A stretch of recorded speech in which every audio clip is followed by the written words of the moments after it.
to Understanding the 100 Dharmas. Composed by Vasubandhu Bodhisattva. Translated by Tripitaka Master Xianzong of the Tang Dynasty. English by City of 10,000 Buddhas. www.cttbusa.org. The fifth is the unconditioned Dharmas, of which there are, in general, 6. 1. Unconditioned empty space. 2. Unconditioned extinction attained by selection. 3. Unconditioned extinction that is unselected. 4. Unconditioned unmoving extinction. 5. Unconditioned extinction of feeling and thinking. 6. Unconditioned true thusness. Commentary. The fifth major category is the unconditioned dharmas, of which there are, in general, 6.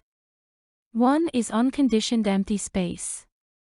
Empty space is basically unconditioned, and could not be conditioned. There is no way to describe it as conditioned. It is empty, empty space. But here the unconditioned refers to one's ability to contemplate empty space. It means to be able to illumine and view the 5 skandhas all as empty. Then there is no mark of self, no mark of others, no mark of living beings, and no mark of a lifespan. You may say, well, I cultivate and have a little skill. I always sleep sitting up and never lie down. I only eat 1 meal a day. But if you are still aware that you sleep sitting up and never lie down, then you still have not reached unconditioned empty space. If you still know that you eat only 1 meal a day, then you still have not reached unconditioned empty space. If you are aware that you cultivate, then you still have not reached unconditioned empty space. That is because unconditioned empty space means your self-nature is like empty space, your body is like empty space. What you contemplate and cultivate is truly devoid of a mark of self, a mark of others, a mark of living beings, and a mark of a lifespan. When you reach that state, then if someone punched you, it would be as if they were punching empty space. Just think what it would be like to punch empty space. Empty space would not put up any resistance at all. Empty space certainly would not hit back. If you can cultivate to the point of being like empty space, then nothing will be able to bother you, for you would have reached empty space. That is the meaning of unconditioned empty space. Unconditioned empty space is extremely wonderful. I always tell you this, but you never think it is very interesting, because you hear it every day. What is it? It is just, everything's okay. If you could really have it be that, everything's okay, then you would be like empty space, because empty space contains everything within it. Can you think of anything that is not an empty space? And there is nothing that empty space rejects. It never gets upset with you and says, you, there, who are part of my empty space.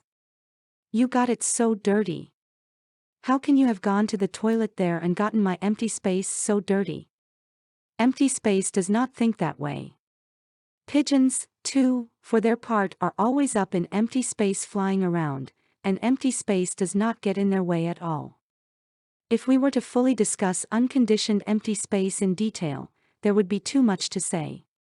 Basically, you should always contemplate empty space and reach the point that you have no mark of self, no mark of others, no mark of living beings, and no mark of a lifespan. Then you will unite with the myriad things. Unite your virtue with heaven and earth.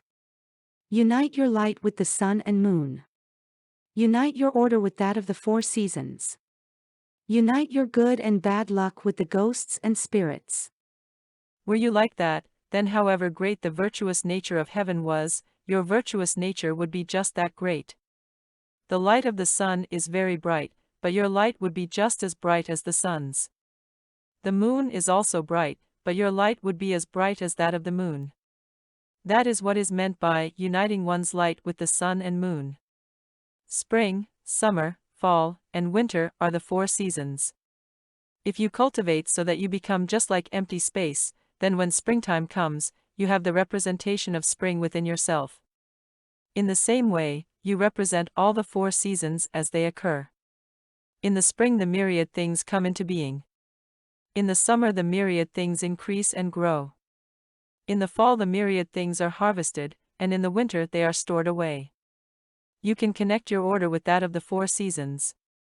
And when you unite your good and bad luck with the ghosts and spirits, you can know what the ghosts and spirits know. Would you call that wonderful or not? When you can reach unconditioned empty space, then you become one with the natural order of things. 2 is unconditioned extinction attained by selection. Selection means choosing. You might say, well, if it's selected, it seems it would be conditioned, wouldn't it? Yes, the selection is conditioned, but at the time when the extinction is reached, then it is unconditioned. That is why this Dharma is not considered to be a conditioned Dharma. The first 94 Dharmas were all conditioned. It is only these 6 that are unconditioned Dharmas. When one reaches extinction that is attained by selection, one has no body, and so it belongs to the unconditioned. 3 is unconditioned extinction that is unselected. That is when, without making use of the power to choose or select, one's basic nature is purified. The previous Dharma, unconditioned extinction attained by selection, is the kind of state of nirvana certified to by bodhisattvas of provisional enlightenment. In addition, when those of the two vehicles contemplate emptiness by dividing form into its separate characteristics until all marks disappear and form becomes emptied, that it is known as unconditioned extinction attained by selection.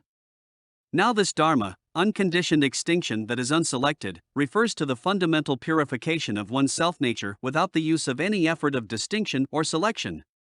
This is the state certified to by bodhisattvas of actual enlightenment. By contrast, bodhisattvas of provisional enlightenment sever one portion of ignorance in order to certify to one portion of enlightenment. The enlightenment they certify to is directly proportionate to the amount of ignorance they cut off. That is unconditioned extinction attained by selection. However, unconditioned extinction that is unselected is the state certified to by bodhisattvas of actual enlightenment. This is further subdivided into 2 categories, the 2 divisions of unconditioned extinction that is unselected. 1. Absence of conditioning factors.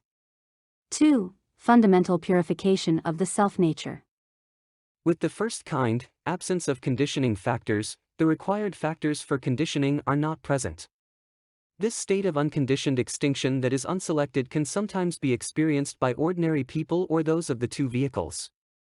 4 is unconditioned unmoving extinction. Unmoving refers to cultivation of the samadhi of not moving.